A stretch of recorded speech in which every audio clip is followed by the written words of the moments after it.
এখন রমাদানের যতদিন বাকি আছে আমাদের জি প্রস্তুতিটা কি রকম হওয়া উচিত বা রমাদানটা কিভাবে কাটানো উচিত? সবার আগে যে প্রস্তুতিটা আমাদেরকে নিতে হবে সেটা হচ্ছে যে এবং বেশিরভাগ পরিকল্পনা ব্যর্থ হয়, আমরা রিয়েলিস্টিক পরিকল্পনা করি না। কি করতে চাই, কোন কোন আমল করতে চাই, কিভাবে করতে চাই, কতটুকু করতে চাই, কখন করতে চাই, ডিটেইল একটা পরিকল্পনা যদি আমরা এখন থেকেই সাজানো শুরু করি, আশা করা যায় আমরা একটা ইফেক্টিভ রমাদান কাটাতে পারবো ইনশাআল্লাহ। তার যাতে নিয়ত থাকে রমাদানের পরেও যাতে কন্টিনিউ করা এবং হয়। তাদের আমলের দিকে যদি আমরা তাকাই সাবিক ভাই, তাহলে আমরা দেখবো সবচেয়ে বেশি যে আমলটা তারা ফোকাস করেছেন রমাদানে সেটা হচ্ছে কোরআন। আচ্ছা, ছোট্ট একটা অ্যানাউন্সমেন্ট আছে। সেটা হচ্ছে আলহামদুলিল্লাহ কবির আনোয়ার ভাইয়ের একটা রমাদান কোর্স আসছে। তো যারা এই ভিডিওটা পুরা দেখবেন এন্ড এই ভিডিও থেকে আপনার 3টা লার্নিংস শেয়ার করবেন, ইনশাল্লাহ সেটা স্ক্রিনশট যদি আমাদের পেজে আপনারা দেন, তাহলে আপনাদের জন্য একটা স্পেশাল ডিসকাউন্ট থাকবে। তো অবশ্যই এটা মিস করবেন না। ডিসক্রিপশন ইনশাল্লাহ কমেন্ট সেকশন আমি দিয়ে দিব। তো এটা অবশ্যই একটা বড় অপরচুনিটি যে আপনি ভিডিওটা দেখলেন, কি শিখলেন, এন্ড দেন ইনশাল্লাহ সেটা যদি আমাদেরকে আপনারা রিচ করেন, ইনশাল্লাহ সেটার জন্য একটা স্পেশাল রিওয়ার্ড থাকবে। আসসালামু আলাইকুম কবির আনোয়ার ভাই, কেমন আছেন? ওয়ালাইকুম আসসালাম রহমতুল্লাহ। সাবিক ভাই আলহামদুলিল্লাহ, আপনি কেমন আছেন? আলহামদুলিল্লাহ ভাই। ভাই রমাদানের তো আর খুব বেশি দিন না, বাকি নাই। রজবের প্রায় শেষের দিকে চলে আসছি আমরা, আর এক মাসের একটু বেশি। তো ভাই এখন রমাদানের এই উম, যতদিন বাকি আছে বা আমাদের জি প্রস্তুতিটা কি রকম হওয়া উচিত বা রমাদানটা কিভাবে কাটানো উচিত, যেহেতু আপনাকে পেলাম জি এটা নিয়ে একটু কথা বলে নেই। ওকে তো এখন ধরেন 15-20 দিন আগে একটা মানুষের জি কি রকম প্রস্তুতি নেওয়া উচিত ওকে রমাদানের জন্য? ওকে আসলে মানে যদিও 15-20 দিনের কথা বলছেন সাবিক ভাই, কিন্তু আমরা যদি আমাদের স্কলারদের দিকে দেখি, সালাফদের দিকে দেখি, তাদের মধ্যে খুব চমৎকার একটা স্টেটমেন্ট পাওয়া যায়।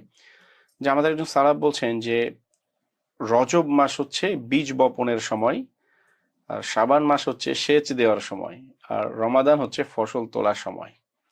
হ্যাঁ, মানে খুবই চমৎকার একটা কথা কিন্তু, যে হ্যাঁ। তার মানে আমরা যেমন কেউ যদি চায়, ধরেন আমি একটা ফসল তুলবো, ঠিক আছে, আমি কি চাইলে আজকে বীজ বপন করে কালকে ফসল তুলতে পারবো? পারবো না, আমার কিন্তু সময় দরকার এটার জন্য। হ্যাঁ, স্টেপ বাই স্টেপ যাইতে হবে আমাকে। রমাদানের বিষয়টা কিন্তু সালাফরা এভাবে স্টেপ বাই স্টেপ দেখেছেন, যে আমরা মনে করি যে রমাদানের আগের দিন পর্যন্ত ধরেন ইচ্ছা মতো চলছি, মুভি টুভি দেখছি, গান টান শুনে একদম বিন্দাস ছিলাম, হুট করে একদিনেই ঠিক পরের দিন হয়ে যাব। থেকে বুজুর্গ হয়ে যাবো, বিষয়টা কিন্তু আসলে এভাবে কাজ করে না। ঠিক আছে, তো এটা যেটা সময় দরকার। হ্যাঁ, স্কলাররা বলতেন যে রজব থেকেই শুরু করাটা হচ্ছে বেস্ট এটার জন্য সবচেয়ে। তো আলহামদুলিল্লাহ যারা শুরু করেছে তারা তো করেছে, বাট স্টিল আমরা এখন রমাদানের কাছাকাছি চলে এসেছি, হয়তো 15-20 দিনের মতো একটা সময় আমাদের সামনে আছে। তো আমরা যারা প্রস্তুতি এখনো শুরু করিনি, এটা হচ্ছে হাই টাইম আমাদের প্রস্তুতি শুরু করার জন্য। মানে আমি বলবো আর এক মুহূর্ত সময় দেরি করার নাই আমাদের প্রস্তুতি শুরু করার। ঠিক আছে, তো সবার আগে যে প্রস্তুতিটা আমাদেরকে নিতে হবে সেটা হচ্ছে যে মানে আমাদের একটা সলিড কনক্রিট একটা প্ল্যান থাকতে হবে সাবিক ভাই, যে আমরা কি করব, হুম। কিভাবে কাটাবো। হ্যাঁ, যেমন ধরেন আমরা বলি ঠিক আছে কোরআন তেলাওয়াত করব, সাদাকা করব, হ্যাঁ, ভালো ভালো কাজ করব। তো আসলে আমি দৈনিক কতটুকু কোরআন তেলাওয়াত করব, কখন করব, হ্যাঁ, এবং এগুলো বাস্তবতার নিরিখে করতে হবে। আমি একটা জিনিস দেখছি সাবিক ভাই, অনেকে বলে যে প্রতি রাকাতের পর 4 পৃষ্ঠা, তাহলে 5 রাকাতে 20 পৃষ্ঠা, মানে এক পারা, তাহলে 30 দিনে এক খতম হয়ে গেল। কিন্তু দেখেন, যদি রমাদানের বাইরে আমার কোরআন পড়ার অভ্যাস না থাকে, তাহলে হুম। কি আমি হুট করে প্রথম দিন থেকে আমি এক পাঁচ পারা করে বেলা। পড়তে পারবো না? আবার 5 বেলা, এটা কিন্তু খুব কঠিন।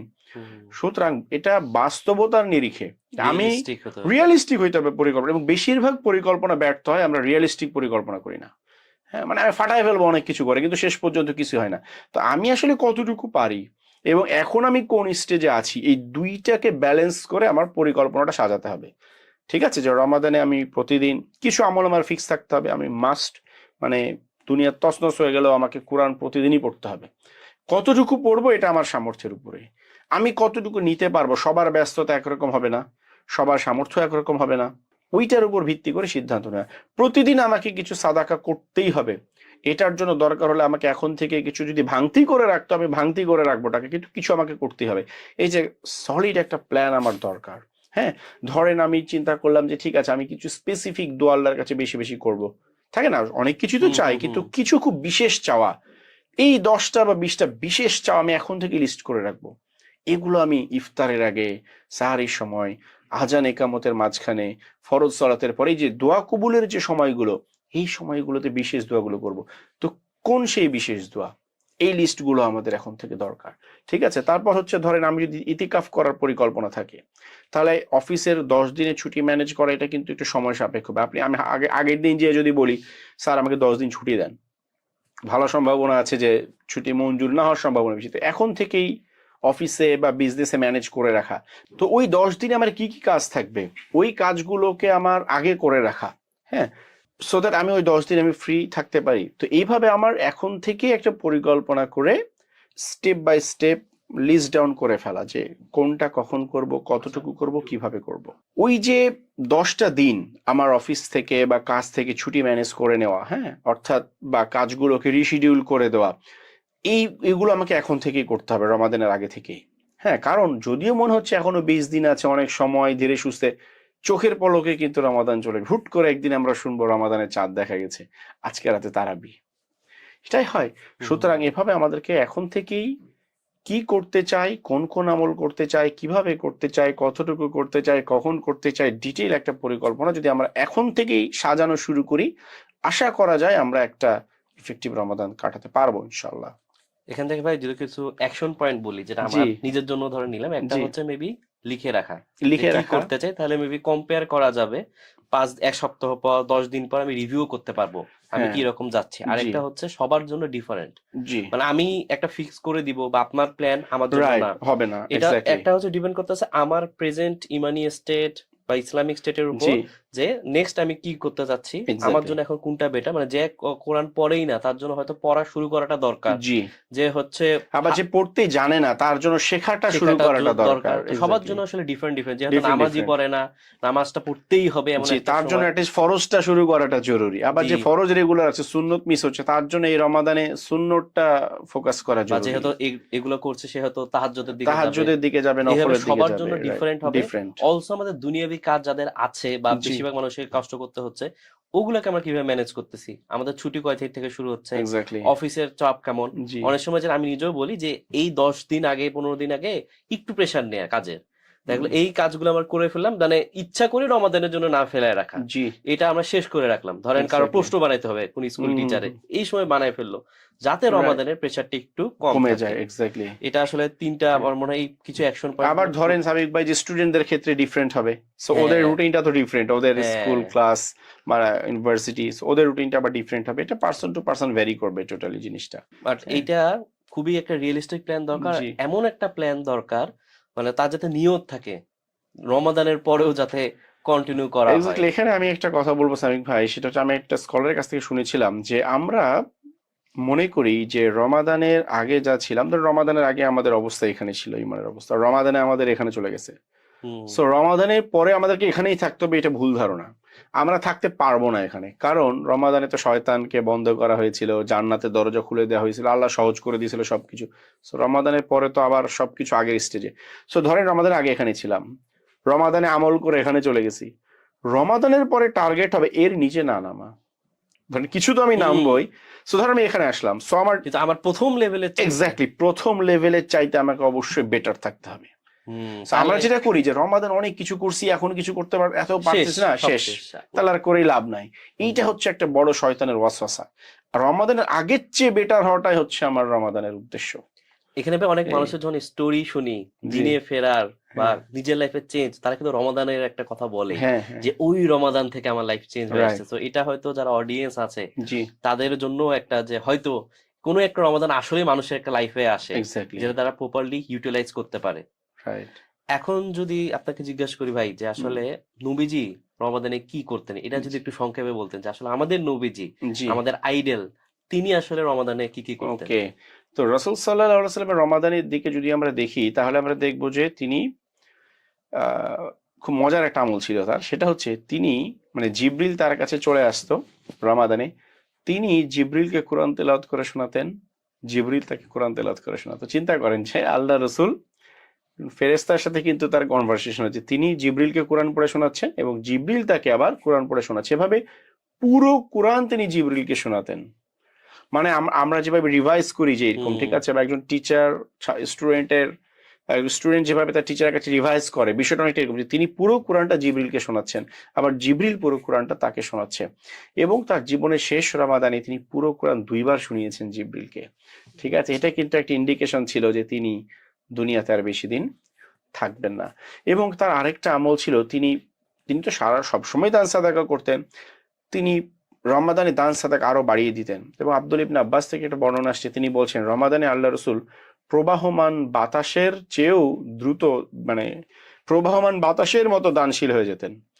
তো এটা নিয়ে আমি অনেকদিন চিন্তা করছি যে বাতাসের সাথে দানশীলতার কি সম্পর্ক, তাই না? অবাক লাগে না যে বাতাস তো একটা দেখা যায় না, বা এরকম একটা, এটার সাথে দানশীলতার কি সম্পর্ক?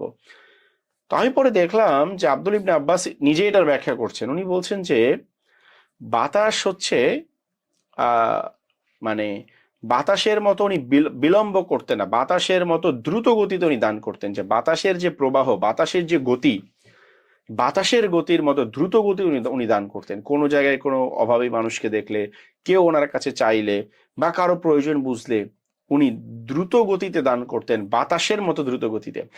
আরেকটা ব্যাখ্যা উনি বলছেন যে এটার মধ্যে, সেটা হচ্ছে যে ধরেন এক জায়গায় বাতাস বইছে, একটা কোম্পানির মালিকও আছে, একটা কোম্পানির সিকিউরিটি গার্ডও আছে, তাহলে বাতাস কে ফিল করবে? সবাই।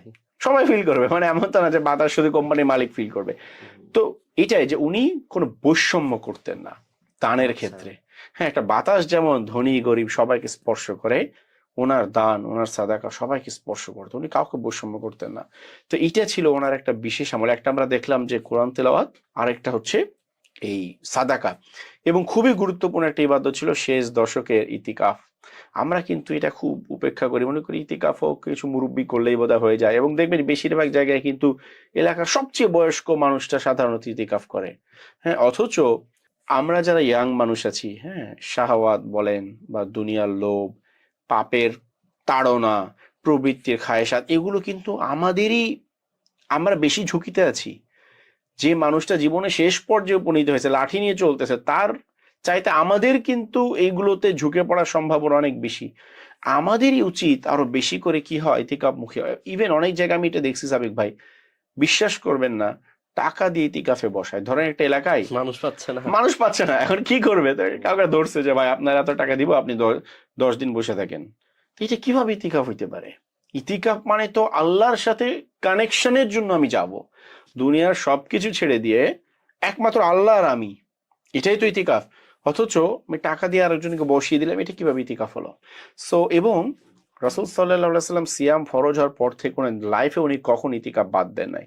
শুধু একটা বছর উনি যুদ্ধের অভিযানে ছিলেন দেখে ইতিকাফ করতে পারেন নাই, পরের বছর উনি 20 দিন ইতিকাফ করছেন। মানে ইতিকাফও কাজা করছেন, কাইন্ড অফ বলা যায়। আগের বছরে 10 দিন করছেন, আর এই বছরে তো 20 দিন ইতিকাফ করছেন। তাহলে দেখেন এত গুরুত্বপূর্ণ একটা ইবাদত কিন্তু আমরা কত অবহেলায় রেখি, ভাবছি কি কয়েকটা মানুষ করলে হয়েছে, আমার আর করার দরকার কি, এরকম। হ্যাঁ, তো কোরআন তেলাওয়াত, সাদাকা এবং ইতিকাফ রাসূল সাল্লাল্লাহু আলাইহি সাল্লামের মানে কোর ফোকাস গুলো যদি আমরা বলি রমাদানের, আমরা এগুলোই দেখতে পাই। অনেক সুন্দর বললেন ভাই। তো ভাই এখন প্রস্তুতির বিষয়ে আসলে একটা যেটা আমার মাথায় হুম, আসে সেটা হচ্ছে যতদিন বাকি থাকে সেটা হচ্ছে সিএম রাখে, মানে অভ্যাস জি, করে ফেলা। অনেক সময় দেখে অনেকে অনেক দিন পর প্রথম সিএম রাখতেছে। জি। তো এইটার বিষয়ে কি আমাদের মানে কিভাবে সিএমটা রাখা উচিত, বা মানে অনেকে হয়তো জানেই না এই বিষয়টা যে ওকে, হ্যাঁ, হ্যাঁ। মানে সিয়ামের বিষয় যেটা আসছে, ধরেন রাসূল সাল্লাল্লাহু আলাইহি ওয়াসাল্লাম শাবান মাসে প্রচুর পরিমাণে সিয়াম রাখতেন। এবং আয়েশা রাদিয়াল্লাহু আনহা বলছেন যে শাবানের চাইতে অন্য কোনো মাসে আমি এত বেশি পরিমাণে আল্লাহ রাসূলকে সিয়াম রাখতে দেখিনি। ঠিক আছে? তো এটার কারণ হচ্ছে ২টা। একটা কারণ আল্লাহ রাসূল নিজে হাদিসের মধ্যে বলেছেন সাল্লাল্লাহু আলাইহি সাল্লাম। তিনি বলছেন যে শাবান মাসে বান্দার আমল আল্লাহর কাছে পেশ করা হয়। তো আমি চাই যে আমার আমল যখন নিয়ে যাওয়া হচ্ছে তখন যেন আমি সিয়াম অবস্থায় থাকি। সো এটা একটা বিষয়। আরেকটা বিষয় হচ্ছে রমাদানের প্রস্তুতির জন্য, যে হঠাৎ করে রমাদানে রোজা রাখতে গেলে প্রথম ২-৩টা রোজা কিন্তু খুব কষ্ট হয়। এরপর আস্তে আস্তে আস্তে আস্তে আমাদের শরীর সরে যায়। কিন্তু আমরা যদি শাবান থেকে শুরু করি, তাহলে কিন্তু রমাদানের ওই শুরুর ধাক্কাটা কিন্তু আমাদের লাগবে না, কারণ আমাদের শরীর কিন্তু আগে থেকেই তখন হ্যাবিচুয়েটেড সিয়ামের সাথে। হ্যাঁ, সো ওই ধাক্কাটা কিন্তু আমরা তখন আর বোধ করবো না। ফলে যেটা হবে যে প্রথম থেকে আমরা ইবাদত গুলোতে মনোযোগ দিতে পারবো। আর না হলে রমাদানে আমরা সিয়াম শুরু করলে যেটা হবে যে এত টায়ার্ড লাগবে, আমরা ঘুমায় ঘুমায় কাটাই দিব দিনগুলো। ফলে দেখা যাবে প্রথম ৪-৫ দিন আমরা খুব টায়ার্ড অবস্থায় শুয়ে বসে কাটিয়ে দিলাম। এটা কিন্তু আমাদের জন্য একটা লস, যে আমরা 4-5 দিন হারিয়ে ফেললাম। হ্যাঁ, তো এই দুইটা কারণ। এবং এখানে গুরুত্বপূর্ণ বিষয় হচ্ছে যে আল্লাহ রসুল বলছেন যে শাবান মাসের শেষ 2-1 দিন সিয়াম না রাখতে, মানে এটা হচ্ছে রমাদানের সিয়ামের চাইতে একটা ডিফারেন্সিয়েট করার জন্য, একেবারে মিলিয়ে না দেয়া। তবে এরকম যদি হয় যে কেউ ধরেন রেগুলার সোমবার বৃহস্পতিবার রোজা রাখে, সারা বছরের অভ্যাস এটা, রমাদানের আগের দিন বৃহস্পতিবার পড়ে গেছে বা সোমবার পড়ে গেছে, তাহলে সে রাখতে পারে, কারণ এটা তার সারা বছরের অভ্যাস ছিল, রমাদান না আসলেও সে রাখতো। অথবা কেউ দাউদ আলাহ সাল্লামের সিয়াম প্র্যাকটিস করে, ধরেন একদিন পর পর সে রোজা রাখে, এখন রমাদানের আগের দিন তার ওই সিয়ামের ডেট পড়ে গেছে, তাহলে সে রাখতে পারে। কিন্তু হয়তো সারা বছর সেভাবে রোজা রাখা হয় না, কিন্তু শুধু শাবান মাসেরটা রাখছে, তাহলে রমাদানের আগে 2-3 দিনের একটা গ্যাপ দেওয়া, এটাই শাবানের সিয়ামের ব্যাপারে আমরা হাদিসের মধ্যে পাই। আচ্ছা, আর ভাই যে লাস্টে আপনাকে বলি জি যে নবীজি রমাদান সম্পর্কে আমরা একটা আইডিয়া পেলাম। এখন হচ্ছে আমাদের অন্য যারা আমাদের আইডিয়াল সালাফ যারা জি আছে, সাহাবীরা, তাদের থেকে জি আমরা আসলে কি রকম বর্ণনা পাই এই রমাদান নিয়ে? আচ্ছা, তাদের ক্ষেত্রেও মজার ব্যাপার হচ্ছে তাদের অনেকের ক্ষেত্রেই আমরা যে বর্ণনাগুলো দেখি, আমাদের কাছে মনে হবে যে অতিরঞ্জিত, মনে হবে কিভাবে সম্ভব। হ্যাঁ, যেমন স্পেসিফিক ভাবে নাম উল্লেখ করার ক্ষেত্রে যদি বলি, আমি হয়তো স্পেসিফিক ভাবে নামগুলো এই মুহূর্তে স্মরণ করতে পারবো না, কিন্তু এরকম অনেক সালাফদের থেকে আমরা বর্ণনা পাই যে তিনি প্রতি 3 রাতে একবার কোরআন খতম করেছেন, প্রতিদিন একবার কোরআন খতম করেছেন। একজন সালাফ ছিলেন যিনি বলছেন যে তিনি রমাদানের বাইরে স্বাভাবিক অবস্থায় প্রতিদিন একবার কোরআন খতম করতেন, প্রতিদিন একবার। আর রমাদানের মধ্যে তিনি প্রতিদিন 2 বার কোরআন খতম করতেন, মানে পুরো রমাদানে কতবার হচ্ছে? 60 বার, 60 টাইমস রমাদানের মধ্যে। তো এইরকম আরো সালাফদের জীবনের দিকে যদি আমরা তাকাই, তাহলে আমরা দেখবো যে তারা এবং মানে কি পরিমাণে রমাদানকে তারা ইউটিলাইজ করেছেন। এবং ইমাম মালিক আমরা জানি কত প্রখ্যাত একজন মুহাদ্দিস ছিলেন, স্কলার ছিলেন, যখন এবং তিনি মসজিদে নববীতে হাজার হাজার মানুষ তার দার্সে বসতো, কিন্তু যখন রমাদান আসতো তিনি সমস্ত দার্স ক্লোজ করে দিতেন এবং তিনি সারাদিন কোরআন নিয়ে বসে যেতেন। তার রমাদানের মূল আমলই ছিল কোরআন তিলাওয়াত করা। এভাবে সুফিয়ান সাওরি বলেন বা আদার্স অন্যান্য যেসব বড় বড় ইমামরা আমাদের ছিলেন, তাদের আমলের দিকে যদি আমরা তাকাই সাবিক ভাই, তাহলে আমরা দেখব সবচেয়ে বেশি যে আমলটা তারা ফোকাস করেছেন রমাদানে, সেটা হচ্ছে কোরআন। মানে আমি আমার স্টাডিতে কোরআনের চেয়ে বেশি ফোকাস করেছেন অন্য কোনো কাজে আমি পাইনি সালাফদের মধ্যে। মনে হয় এখানে আমাদের অনেক বড় চিন্তার বিষয় আছে, জি আমরা আসলে কোন জায়গায় প্রায়োরিটিটা দিচ্ছি এক্স্যাক্টলি। রমাদানে। হ্যাঁ, এবং এখানে আমি একটা জিনিস বলবো সাবিক ভাই, যে আমরা অনেকেই রমাদানে বিভিন্ন ইসলামিক কোর্স করি বা একটা টার্গেট থাকে, এটা ভালো আলহামদুলিল্লাহ, যেহেতু অন্য সময় যাদের আমাদের সময় হয় না, যে ছুটি পাই না, ম্যানেজ করতে পারি না, তারা হয়তো করতে পারি, কিন্তু আমাদের যাদের পক্ষে সারা বছর একটা টাইম ম্যানেজ করে ইসলামিক পড়াশোনা করা সম্ভব, তারা রমাদানে মনে হয় কোর্স টোর্স গুলো বন্ধ রাখতে পারি।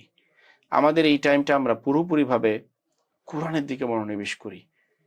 হ্যাঁ, যে কোরআন পড়তে পারে না সে হয়তো শিখে নিল, একটা কোরআন শিক্ষা কোর্স হলো, রমাদানি কোরআন শিক্ষা কোর্স অনেক পপুলার।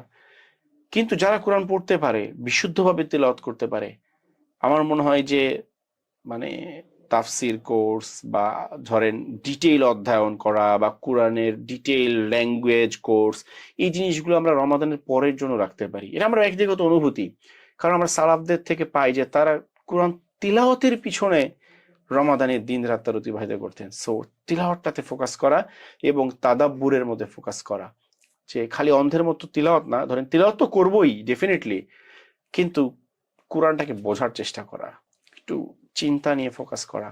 হ্যাঁ, হয়তো ইফতারের আগে আমি 5টা মিনিট সময় ঠিক করতে পারি যে আমি প্রতিদিন ইফতারের আগে 10 মিনিট আমি একটা আয়াত নিয়ে আমি ভাববো আল্লাহ কি বলতেছে, এখানে কি করণীয় আছে আমার জন্য। এই কন্টেম্পলেশনের টাইমটা কিন্তু ইফতারের সময় মানুষের মন একটু নরম থাকে, শরীর দুর্বল থাকে, পেটে ক্ষুধা বুঝছে না, তখন কিন্তু আল্লাহকে এমনি একটু বেশি স্মরণ হয়। তো এভাবে আমরা মানে কোরআন তিলাওয়াত করা এবং কোরআন নিয়ে ভাবা, কোরআনের মেসেজটা নিয়ে চিন্তা করা, এটাই সালাফদের মধ্যে আমরা মেইন আমল হিসেবে পাই রমাদানের মধ্যে। ভাই তো আমার স্কুল থেকে প্রথমবারের মতো জি আপনার একটা কোর্স আসতেছে, আর আমি নিজেই ইনশাল্লাহ সেটা স্টুডেন্ট হব। তো ইনশাআল্লাহ। সেটা হচ্ছে রমাদান রিলেটেড। ওকে। তো এই ভাই আপনার এই কোর্সে জি ধরেন কেউ যদি জাস্ট জানতে চাচ্ছে, ধরেন জিজ্ঞেস করতেছে যে ভাই আমি ধরেন জানতে জি চাচ্ছি ভাই এখানে আসলে কি আছে, মানে আমি আসলে কি বিষয়ে জানতে পারবো এই কোর্স ওকে থেকে? ওকে ভাই, এই কোর্সটা আসলে কি যে 2টা জিনিস এই কোর্সে কেউ আশা করলে আশাহত হবে। একটা হচ্ছে সিয়ামের মাসালা মাসাইল, দ্বিতীয় বিষয়টা হচ্ছে সিয়ামের বা রমাদানের মাহাত্ম্য, ফজিলত। কারণ মাহাত্ম্য ফজিলত এবং মাসাইল নিয়ে প্রচুর আলোচনা হয়। যত রমাদান আসবে দেখবেন যে ওয়াজ মাহফিলে বলেন, হ্যাঁ, তারপর জুমার খুতবায় বলেন, বিভিন্ন অনলাইন কোর্সে, ইউটিউবে প্রচুর লেকচার পাবেন যে রমজানের গুরুত্ব, ফজিলত, হ্যাঁ, রমজানের মাসলা মাসাইল, ফিকহ অফ রমাদান। কিন্তু আমাদের এই কোর্সের মেইন ফোকাসটা হবে রাসূল সাল্লাল্লাহু আলাইহি সাল্লাম রমাদানে কি করেছেন, সালফে সালেহিনরা রমাদানে কি করেছেন, আর আমরা কি করব, আমাদের প্রস্তুতিটা কেমন হবে। এটা একটা মানে কম্প্রিহেন্সিভ একটা স্ট্রাকচার থাকবে কোর্সে, হ্যাঁ, যে রমাদানের আগে আমাদের কি করতে হবে, রমাদানের মাঝখানে কি করতে হবে, রমাদানের পরে আমাদের স্বাভাবিক জীবনে ফিরে আসবো তখন কি করব, ঈদের দিন আমরা কি করব স্পেসিফিক ভাবে, রমাদানের শেষ দশকে স্পেসিফিক ভাবে আমরা কি করব, কোন কোন মিস্টেক গুলো আমরা করি, ওই মিস্টেক গুলো না করার জন্য আমাদের কি করণীয়, হ্যাঁ, এবং আপনার হচ্ছে যে আমাদের পরিবারের যে শিশু বা আদার্স যারা আছে আমাদের পরিবারের সদস্যরা, তাদেরকে কিভাবে আমরা রমাদানের এই এনভায়রনমেন্টের মধ্যে ইনক্লুড করব, তাদেরকে নিয়ে একটা মানে হলিস্টিক একটা রমাদান আমরা কিভাবে কাটাতে পারি, সবাইকে নিয়ে একটা প্রোডাক্টিভ রমাদান কাটাতে পারি, এটা নিয়ে আমাদের মূল ফোকাস হবে এই কোর্সের।